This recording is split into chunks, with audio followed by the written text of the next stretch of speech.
Danny, thank you so much for joining me on the Salon Owners Collective podcast. Very pleased to have you here. Super excited to be here. Thank you so much for having me. So let's start with, Danny, where are you in the world? What do you do? How did you get to be doing that? Okay, great question. So I just moved to Las Vegas, Nevada about 2 years ago. I was born and raised in California. I am also the founder and CEO of High Stoke Media. We are a luxury beauty growth partner. And what that means is we help specifically permanent makeup artists scale their businesses with all things marketing, all things advertising, and all things operations. And over the past couple of years, we've worked with hundreds of beauty professionals all around the world, some in New Zealand, actually. And it's just been a very crazy ride.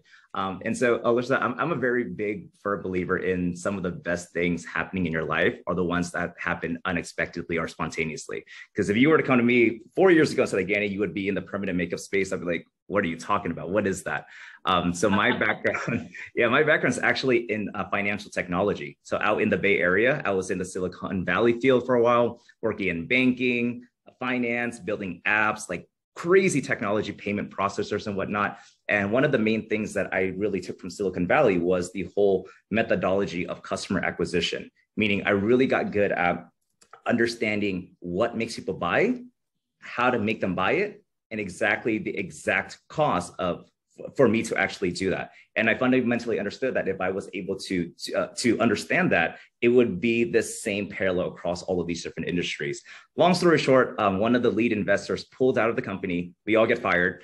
And I was like, you know what, let me try to start my own business with this skill set. So I tried a bunch of different businesses, and then we eventually ended up on a marketing agency. And in the beginning, we were in all of these different industries. We were in medical spas, working with health and wellness and chiropractors and gyms and yoga studios. And then we can talk more about this as well, but we realized that because we were all in these different fields and services, it wasn't very scalable.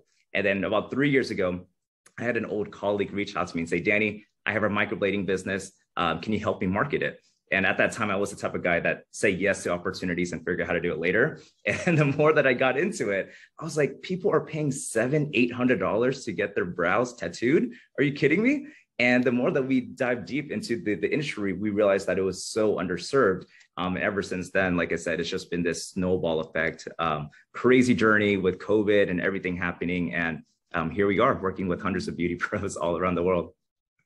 I love it. Well, that's one of the reasons I wanted to have you on the podcast, because I can see that, for hair and beauty business owners, there's a big skill set in how to serve clients, how to grow a team, and all of these things. And then there's only such a small amount of time and brain space left over to think about attracting new clients and doing it effectively. And I see them making lots of mistakes, or even now, given the environment that we're in, really outdated types of marketing choices. And so I wanted to bring you on, shine a light on some of the things that we should be doing, some of the things that maybe we can let go of, and spend the small amount of time that we have available for sales and marketing on the stuff that works. Let go of the stuff that doesn't. Stop banging our heads on the wall. And one of the first ones that I see the most, Danny, is people discounting their services in the attempt to attract new people and get, for lack of a better word, bums on seats.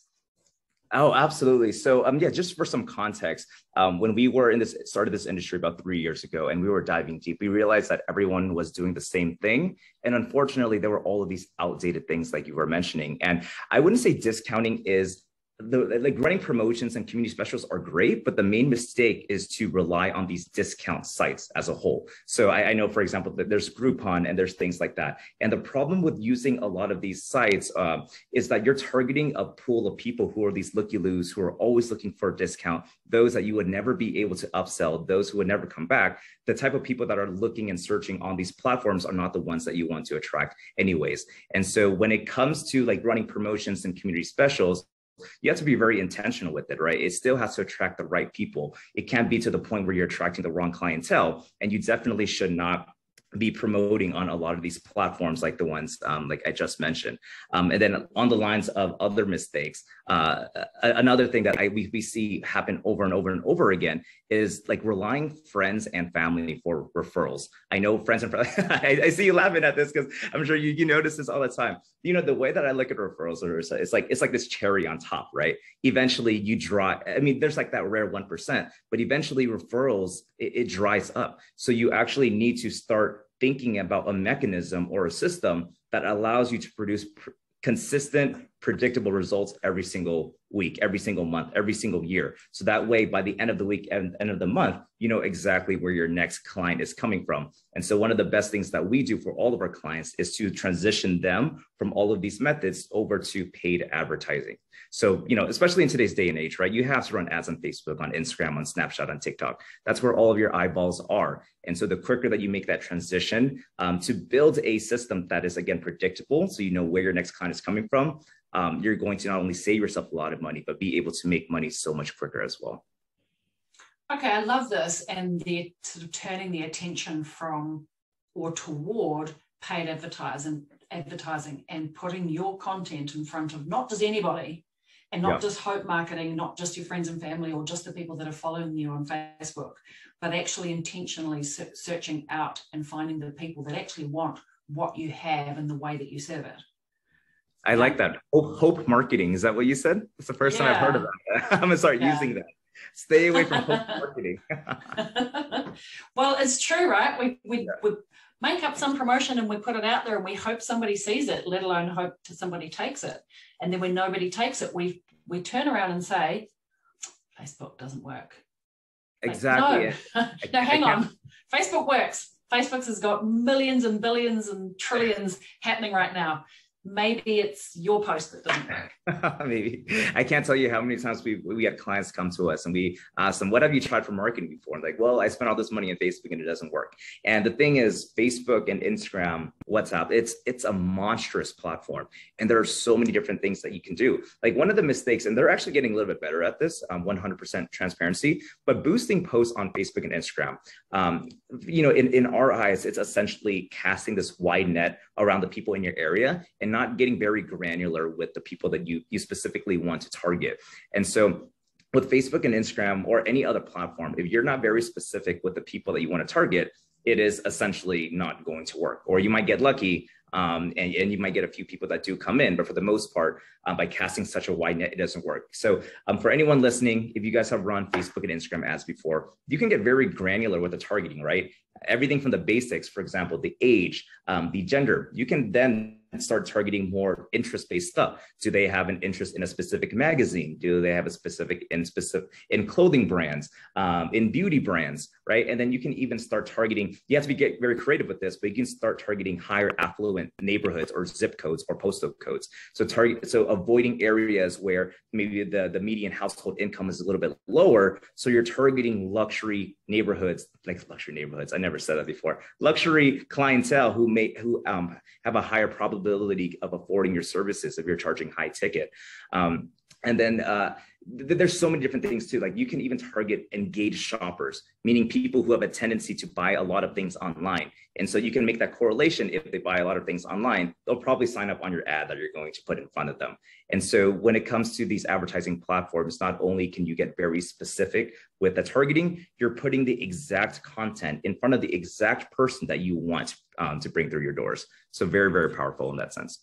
What I love about this is that we have the ability to not only go after the demographics of people, but actually their behavioral graphics, I guess. I don't know if that's a word, but like we can target people that have certain types of behaviors, is what you're saying, and are likely to behave like this.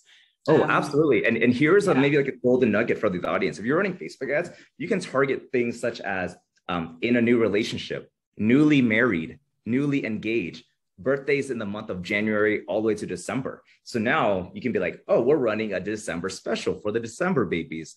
So very, very creative. And once you understand the power and the data that Facebook actually has, and that's why they're probably getting in trouble all the time on the news, you can get very, very creative and very impactful with all of the marketing and all of the dollars that you're putting behind it.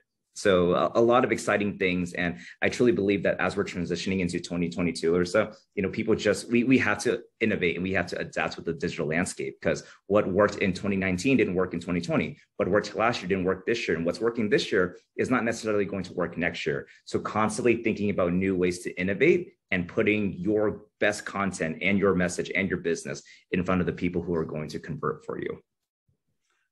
Okay, let's talk a little bit about, I guess I see marketing as a bit of a relationship. And in order to get into a relationship, one has to date, I think. And what I see often is that hair and beauty professionals are going straight for the jugular and wanting to get married on the first date.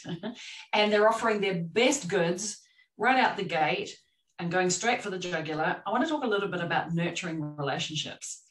Because I think we've got to think a little bit more deeply than just, this is back to kind of the discounting things and going for the low-hanging fruit or the easy option. We've got to have a marketing strategy that's a little bit deeper than that. Talk to me about that. Absolutely. So the way that I like to think of every single business, there are three main functions, right? You have the marketing, you have the sales, and then you have the operations, meaning the service. So a lot of people think that once they have good branding, they have great marketing, all they have to do is provide a great service, and that's it. And I truly believe that sales is such an often overlooked part of the whole process. And it's one of the things where, one of the mistakes that we see, I would say the number one mistake is that beauty professionals tend to rush the sale. Meaning, if I go into someone's DM and someone's like, hey, I'm very interested in the service, can you tell me more? The first thing that beauty pro is going to send to them is their deposit link. Without any nurturing, without asking, when are you looking to do this? What style are you looking to do? Why are you looking to do this right here and now? How's this going to impact, your everyday life, your appearance, right? And so the number one thing is that people don't tend to dive deeper and understand, and this is sales 101, just fundamentally understanding why people are wanting to pay you money to get services done. And I think a lot of times beauty pros look at this as a transaction versus the impact that they could ultimately make. And when you think of it like that, you don't brush the sale anymore. This was an example I gave you right before the interview, but one of the questions we like to ask every single client is that, how do you turn a complete stranger who has never heard of before into someone who's willing to pay you hundreds, if not thousands of dollars to let you tattoo their face? And when you think about that, it's like, whoa, yeah, I do need to slow down. I can't just send them my deposit link. I do need to talk to them over the phone. I need to nurture and build that trust. And you have to also understand that people have competition. I mean, you have competition, thousands of competitors down the street. And one of the best ways to actually stand out is to provide amazing customer service. Oddly enough, right? I truly believe that's one of the best ways to stand out. And so that was a long-winded answer, but with sales, we see all of these mistakes. For example, not following up enough, leads falling through the cracks. You're not nurturing correctly. You're not building trust. You're not asking the right questions. You're rushing the sale. And so all of that definitely needs to change by actually having a process from cold traffic, someone who has never heard of you before, all the way to someone who is willing to pay you that kind of money.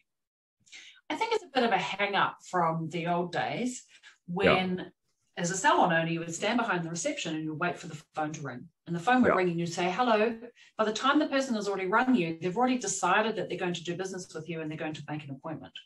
So what we're saying now is that we actually need to come back a step, and we need to say we need to be a little bit more intentional about the steps and the lead up to the phone call. It's probably not going to be a phone call now. It'll be a DM and a digital booking, and nurture and cajole people along for the relationship to get them. Essentially, the booking is the marriage proposal, right? It's like, yes, we're going to be together. We're going to do this. We're going to do your brows together.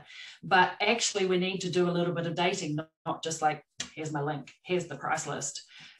We need to be having relationships pre what we traditionally would call the relationship starts when they turn up in the business. No, the relationship starts actually on your social media pages, individual relationships. Absolutely. And the thing is, like, people have options now, way too many options. And so that nurturing, that relationship building, taking the time to understand your prospect and getting them emotionally invested into you as their artist or their technician, that is going to be the one thing that allows you to stand out. And plus, people are sick and tired of seeing ads all day long. They're on social media to hang out with their friends and to connect and look at dog and cat photos and memes. They're not here to see an ad by Danny or Larissa, right? So taking the time to nurture, building that relationship is going to be a key. I don't think we'll have time to break down all of this, but I do want to mention one thing. This is are you familiar with the Vegas PMU conference that just happened? A really big one.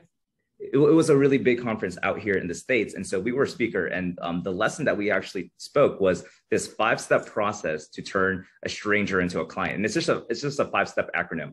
It's AECNC. It's attract. You got to attract the right people. Engage. You got to have a great offer to engage them.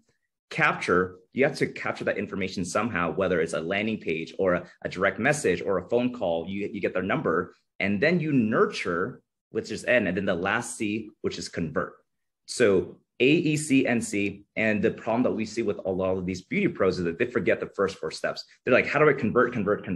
I haven't even attracted the right person. They're not even engaged yet. They're not completely sold yet.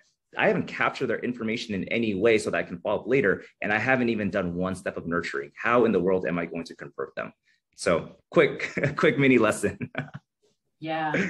I think you're so right. That's that same kind of like what I was talking about, the phone call. Like the phone call is like right at the end. We need to put all these things in place so we have enough people that we can convert. Well, I feel like it's kind of a good segue to talk about branding, Danny, because one of the things that are going to capture people, like you can't sell a secret, you need to be seen, you need eyeballs on your brand. And branding is the important part for, I guess, if you don't have your branding right, people just scroll or click on buy. So let's talk a little bit about the branding part. Why is that so important? Sure. So branding at a very high level, it's important, right? Like you said, it's the one thing that's going to allow you to stand out. Here's one of my favorite examples about branding. If you go on LinkedIn and you type in a realtor, what do they all look like? They all have their suit on, hands crossed with a clean background, and they look the exact same. If all blue, and I'm looking for a realtor, I want the one that has like that personality, that pizzazz to them. You know what I mean? But before we get into that, I do want to mention, while branding is important, I think people, especially early business owners who are just starting out, focus on it at the wrong time.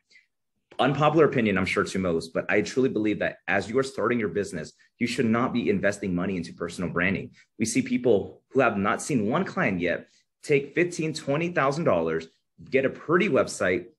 They print out all these flyers. They print out like this neon sign and this Instagram thing inside their shop. They get this crazy logo that they spend $1,000 on. And then they come to us like, well, Danny, we spent all this money, but we don't even have one client yet.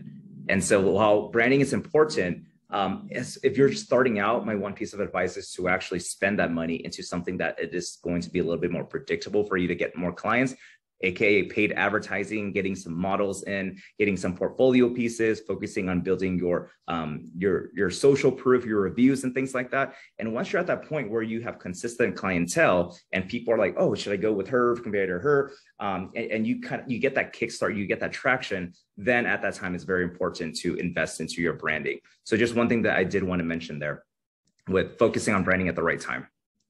Yeah, I think that's a really valuable point, is the chicken or the egg. Well, actually, you need to get some traction first. Yeah. Actually, unless you have the sales and the clients, then nothing else matters. So getting something that is results driven first rather than just what looks pretty. Absolutely. So when it comes to branding, I mean, there's a ton of things that you can do to differentiate yourself. And then number one, the most obvious one, but I feel like so many people do not put an effort into this, but it's just having great content. I can't tell you how many times we've worked with clients who have been in the game for years and they still have not downloaded an app where they can do touch-ups and edit the photo and crop it with the right dimensions, right? It's not consistent, good quality work. And in an industry, beauty, where it's so social proof based, people are going to vet you. If they hear about you, they're going to go on your Instagram, they're going to go on your Facebook, they're going to go on your website to see what kind of quality content that you have. Is that work of yours going to be something that they actually want and need and are going to pay for? And if the question is no, there's a lot of work to be done. So on that note, I don't know you want to add anything to that, but I have one more thing I wanted to say. Yes, no, please. I would love to know. What's your last point? My last point is going back to the whole realtor scenario in a world where everyone sort of looks the same. So for example, if you go to, I'm going to do a microblading artist because that's what we focus on. For, I would say 90% of microblading artists, their Instagram pages, it all looks the same. It's just before and after photos.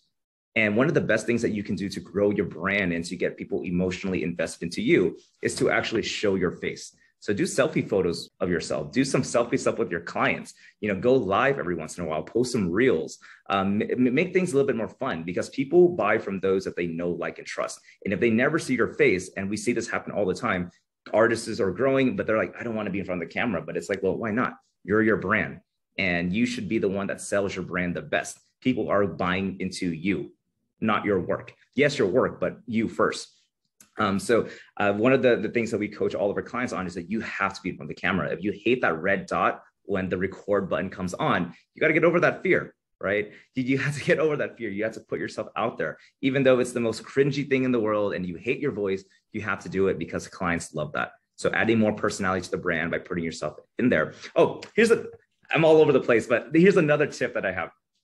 An hour before the actual appointment, you can automate this with systems or whatever you use, but have a photo, like a selfie photo of you and their station, send that to the client and say, hey, Larissa, see you in about an hour. I'm getting everything ready right now for you. And for them to see your face, super excited, and the station, and you're getting ready and you're putting that extra time and energy to making them feel special, that is going to be the very best. That was one of the secrets that has prevented so many no-shows for us, actually, across many of our clients. I love that. It's such a simple tip. Yet super effective because it's actually a personal connection, especially for new clients. Yeah, I love that. I love that a lot. Okay. I know for me, this whole sort of story around getting comfortable in front of the camera and, being on social. I remember when I got married, one of the things that I thought is, oh, God, everybody's going to be looking at me and taking photos of me. I don't love that. Happy to be married to you, but and so it's been a process over years and years to get used to being, showing up in front of other people and putting yourself out there, quote unquote, for judgment. So I just say, be kind to yourself. Nobody is looking at you and judging you as much as you are. It's mostly in your head, right? We get in our own way. And what's helped me get over it is like, stop making it about me. Make it about the client, make it about the people that I'm talking to. And when I focus on other people, then I don't focus on myself. It's like, stop being so selfish or self-obsessed about whether I sound nice or look nice or speak right or say the right words. It's like, actually, that's just being quite self-obsessed. When I can focus on other people, that's what helped me get over being fearful of being on camera and being live and all of these things. Yeah, I love it. And I was going to say, like, look at where you are now. You're a podcast, you're everywhere online, and you're actually making an impact. And like you said, when the client or the people that you're working with comes first, all of a sudden it's like people notice that, right? And I think people take some personal brands, it does come off as egotistical when it's all about them. But for you, you're doing podcasts, you're bringing other experts to the table, you're providing value to the audience, the community. And so if you're a beauty professional, you're like, how do I not make it all about me? It's very simple. Just make it all about your clients. Do some selfie videos with them. Do a video of them and ask them, how did their life change over the past couple of years by getting this done with you? And so just showcasing more of that and that emotional connection, it's something that's so often overlooked, but I think it's so needed heading into 2022 and 2023. I agree. Thank you for sharing that. I love that. All right, Danny, you're a business owner. What is, running a business is hard, right? There's so many moving parts. Yeah. What is a quote or a mantra that you hold on to keeps you focused on the straight and narrow? Oh, beautiful. I would say one of the biggest quotes in my life is life happens for you, not to you. And a very specific case in point is that when COVID hit, most businesses, they got wiped out. And because we work with local businesses, we were also going to get wiped out. And so we're like, well, how do we, and by that time we were doing okay. Well, we weren't doing too bad, but we're doing okay. And so we had two choices. We're like, okay, well, we can look at this as the worst thing that's ever happened and just close shop and give up and just feel sorry for ourselves, or we can look at this as a blessing in disguise. And so throughout COVID, we're like, well, how do we continue to make money while at the same time serve our current clients and helping them succeed and prevent them from closing their doors? And so we pivoted completely. All of our strategies were like, let's move you on to digital. Let's book you out for the following year. Let's sell digital gift cards so that you're getting some income in. Let's take deposits beforehand. Let's launch a digital course, make you some money. And so because of that pivot, our business actually grew from, at that time, I believe it was like 6 members to over 33 members as of today in over 8 countries. And when we look at that situation, it's like, well, no, that's great that it happened. Life was just testing us. Like, are we willing to go through the grit and the challenges and the troubles and going through all of that to get to where we deserve to be? And because of that pivot, and that one of the core values in our company now is roll with the punches because of that. So as we roll with the punches, every time, if you're not moving, you're not growing. And if you're stuck in your comfort zone, you're never going to grow. And so for us, I like to look at every negative situation and reframe it as, this is happening for me, not to me. What can I get out of this? And then how can I use this as a learning lesson to propel forward? I love that, Danny. That's so powerful and such an important mind shift, because it's very easy to get into the why me, poor me. Like, that's the easy option, right? Yeah, good for you. All right, what's a book, a podcast, some kind of resource that you've read or listened to or been engaged with recently that you think all salon owners should get their hands on? Oh, there's so many. That's a tough one. I would say, because we were talking so much about marketing and sales. This is an old one, but it's a very good one. It's a book called How to Win Friends and Influence People. That is a classic, and I've read it about 6 times now. And if to read that and just fundamentally understanding how to communicate, because I think communication for a lot of people, it's lacking 100%. And to communicate people better, and that's just going to translate across not only your sales, your marketing, but just how you treat your team, how you grow your team, how to step up as a leader, as an entrepreneur, as a CEO of your business. And so time and time again, I have loved that book. I recommend it to everybody who hasn't read it yet. How to Win Friends and Influence People. Amazing. I'll make sure that the link to that is in the show notes of this episode. All right, Daddy, I know people are going to want to find you, stalk you. Let us know. Where are you? What are your socials and your dub-dubs? Oh, dub-dubs. I love that. Learning new words every day. So I'm pretty active on my own Instagram. It's at Danny2Tran, DANNYTUTRAN. Or you can also follow our business too. We're very active on that. It's High Stoke Media. It's the same, what do you call it? The tag across every social media. So it's at HIGHSTOKEMEDIA at High Stoke Media. And we're pretty active. We post pretty much every day. We do like lives, and we provide tips and tools and resources and things like that too. So wherever you are in the world, if you are a beauty professional, I'm sure you can get some free value, on our pages and things like that. Amazing. It's been awesome connecting with you, Danny. It's been lots of good conversation, which I really appreciate. Thanks for coming. Likewise. Thank you so much.